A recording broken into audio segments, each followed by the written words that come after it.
이제 저희 그 근골격계 질환, 어르신 치매와 관련해서 조금 두 분께 말씀 자세히 들어봤는데, 지역 주민들께서 저희들 이 방송할 때 한번 이렇게 물어봐 주면 좋겠다, 나 이런 게 궁금하다 하고 질문 주신 게 있어서요. 제가 질문 한 3개 소개해 드리고 짧게 답변 듣고 하는 걸로 할게요. 네. 자, 첫 번째 질문입니다. 옆집 어르신의 조기 치매를 걱정하면서 질문을 해주셨어요. 70세 여성 어르신이 옆집에 사신데요. 최근 들어 자꾸 깜빡 잊어서 집 번호를 모른다거나 아니면 어떤 행동을 하려고 했는지 기억이 안 나서 걱정이 되고, 또 이런 잊어버리는 일에 대해서 어르신 당사자가 부쩍 우울함을 느끼는 경우가 많으시다고 하네요. 이야기할 자녀가 있기는 한데 왕래를 잘 하지 않아서 어르신이 이런 조금 경험, 자꾸 깜빡 잊고 또 그것 때문에 우울해 하신다는데, 이런 경우 어떤가요? 독거노인이 계시고 그 옆에 이제 이웃이 이렇게 그렇죠. 좋은 이웃이. 예, 굉장히 좋으신 이웃인 거예요. 네. 이 관심을 갖고 걱정을 해주시고 또 이렇게 질문도 해주시고 하니까요. 이런 분들이 이제 많아져야지 이제 우리 사회가 더 건강해지는 건데요.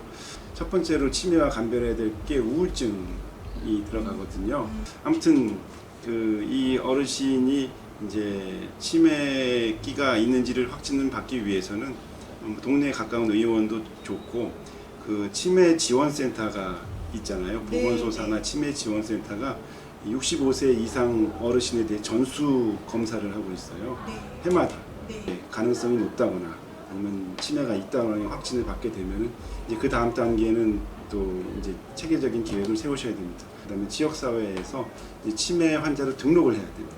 네, 치매 지원센터에 가면은 치매 환자 등록을 하게 돼서 여러 가지 앞으로 계획, 그다음에 치매 진료비의 일부분도 어느 정도 도움을 받을 수가 있고요. 재가복지, 요양보호사들 계시잖아요. 이런 도움까지도 이제 받게 되니까 일단 제일 중요한 거는 빨리 진단을 확진을 하는 거, 인지 아닌지를 빨리 진단을 해서 검사를 받는 게 제일 중요할 것 같습니다. 두 번째 질문은요, 배우자를, 남자 배우자분을 걱정하시는 어머님이 질문을 해주셨어요. 배우자분께서 75세이시라고 하는데 주로 증상을 설명해 주셨어요.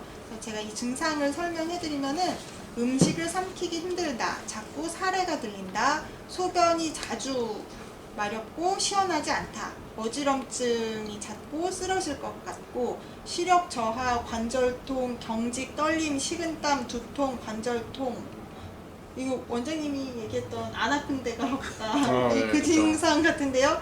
그리고 요즘에는 물건도 자주 잃어버리고 엉뚱한 이야기를 많이 한다. 치매 증상으로 기억력이 저하되고 화를 내기도 하고 기를 잃고 위생 관리가 어렵다.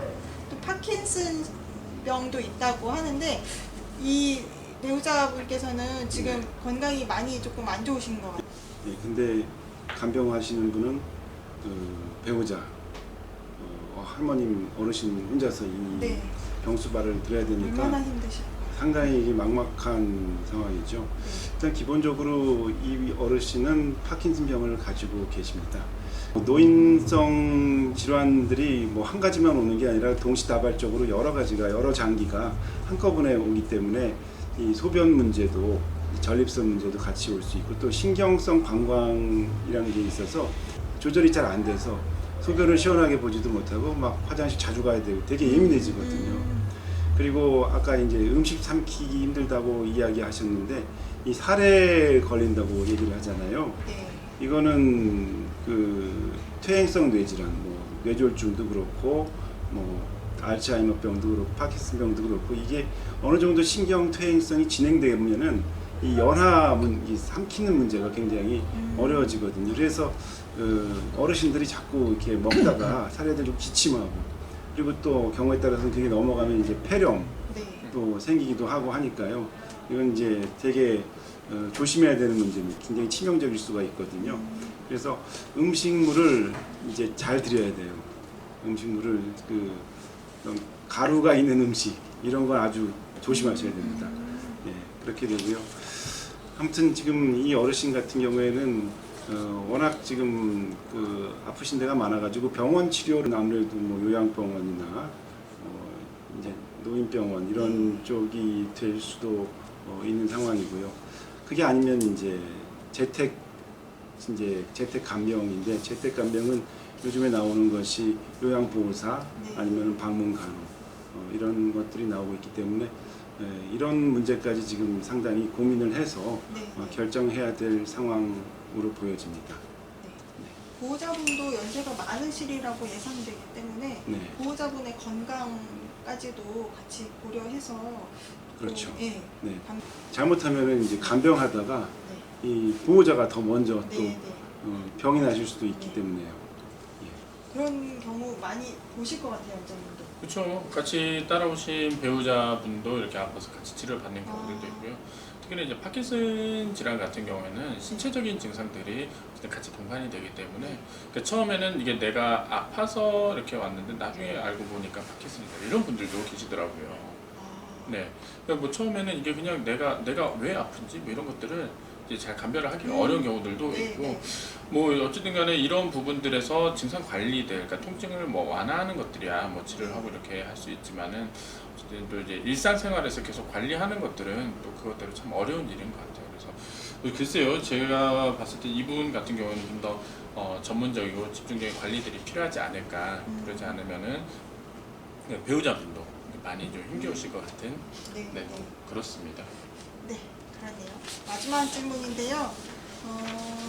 이거는 이제 어르신들을 지원하는 일을 하는 현장의 사회복지사 그래서 질문을 해주셨어요.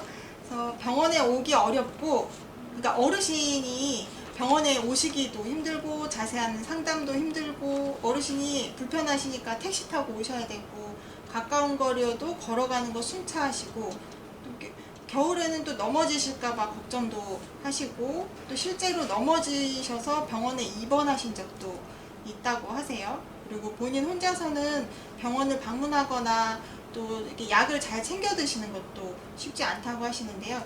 치매 어르신이 밤에 못 자면은 가족들이 돌보기도 어렵고 식사를 제때 영양소 갖춰서 드시지도 못하는데 어떻게 하면 좋을까요? 하고 물어오셨어요. 어떻게 하면 좋을까요? 이거 어떻게 하면 좋죠?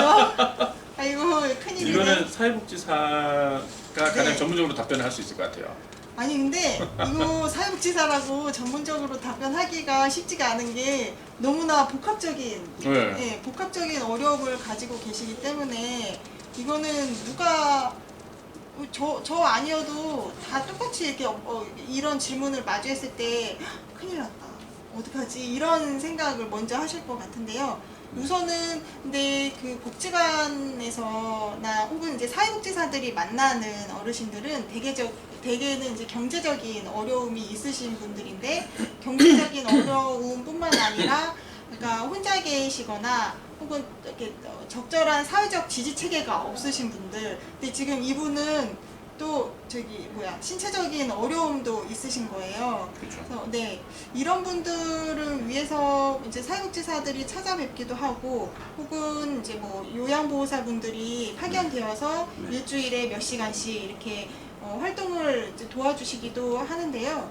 근데 그게 다가 아니더라고요. 근데 제가 방문했던 한 어르신 댁에 가보니까 그 어르신은 저희 병원에 입원하셨는데 약을 못 챙겨 오셨다고 해서 다시 약을 챙겨 올 수 있게 도와달라고 진료과에서 도움 요청해서 제가 같이 택시 타고 댁에 다녀왔는데 어르신이 눈이 잘 안 보이시고 그 다음에 거동이 불편하셨고 그런데 산부인과적인 질환이 있으셔서 병원에 입원을 하려 아주 너무 배가 아픈데 겨우겨우 병원에 왔는데 고혈압 약 안 가져오시고 네, 그러신 거예요. 근데 그거를 왜 안 챙기셨을까 했는데 챙긴다고 챙긴 게 다른 약인 거예요. 댁에 가서 봤더니 왜냐 어르신이 눈이 잘 안 보이는 거예요.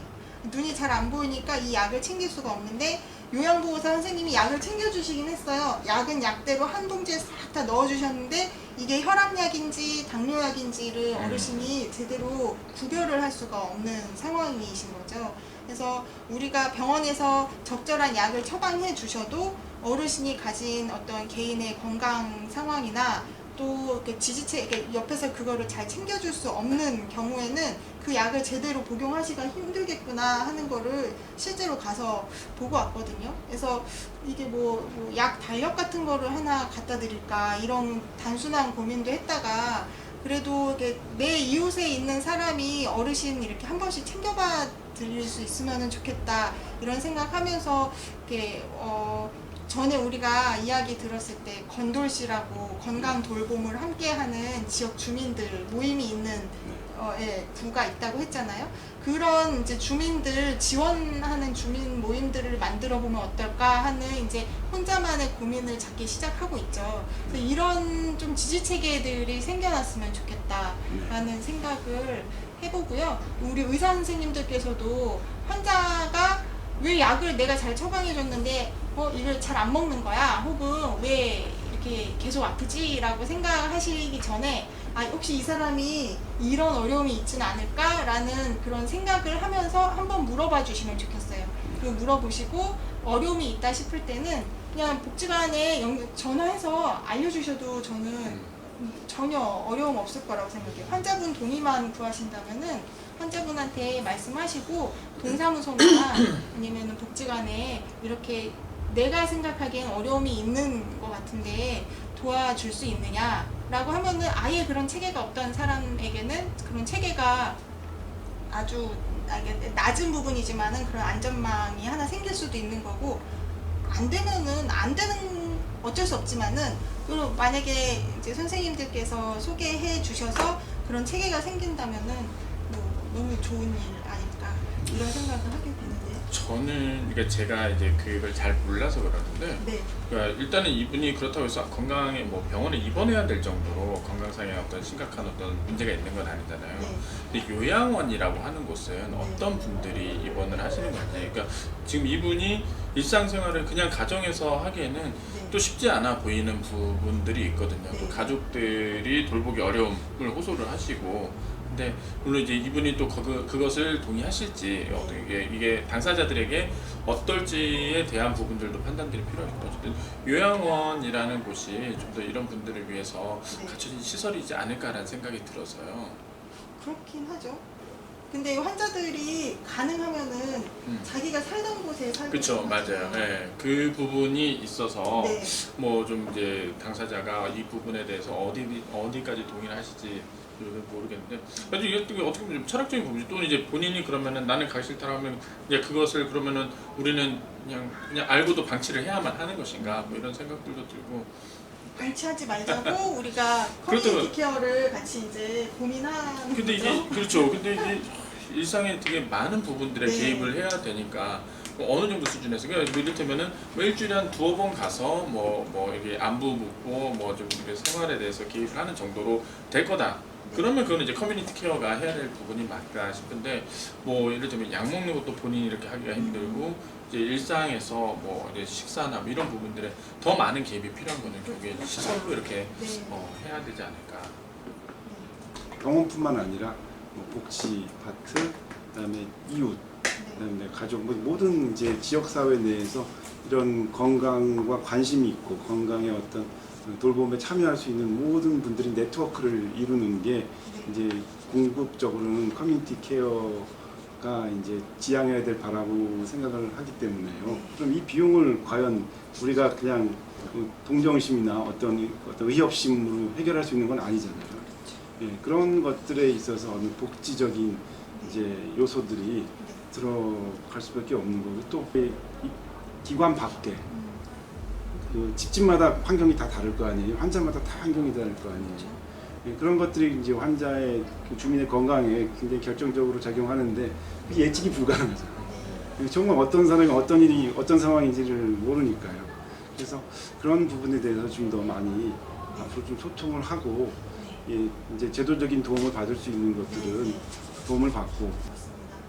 그 지역에서 서로 건강할 것들, 이제 건강하기 위해서 어떤 역할을 할 수 있을까? 의료인은 의료인의 영역, 의료인이 할 수 있는 부분을 고민하고, 또 네. 사회복지는 사회복지 부분에서도 고민하고 있고, 그것 말고도 이제 함께 아우를 수 있는 어떤 공동체적인 것들을 우리가 지금 막 고민을 열심히 하고 있잖아요. 그러니까 지역의 이런 노력들이 결코 헛되진 않을 거라고 생각하는데, 마찬가지로 어떤 제도나 시스템도 이 노력하는 것만큼 같이 이렇게 지원해주고 서로 이렇게 뭐랄까 시너지를 낼 수 있게 제도도 많이 이렇게 변화하고 따라와주면 좋겠다라는 생각이 드네요. 중랑 건강 네트워크에서 오늘은 어르신 건강을 주제로 정말 지금까지 방송에서 중에 가장 편안하게 이야기를 나누었습니다. 그래서 여러분 어떻게 느끼셨는지 모르겠는데요.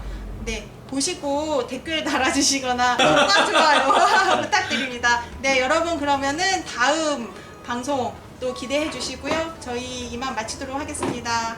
고맙습니다. 네, 감사합니다. 고맙습니다.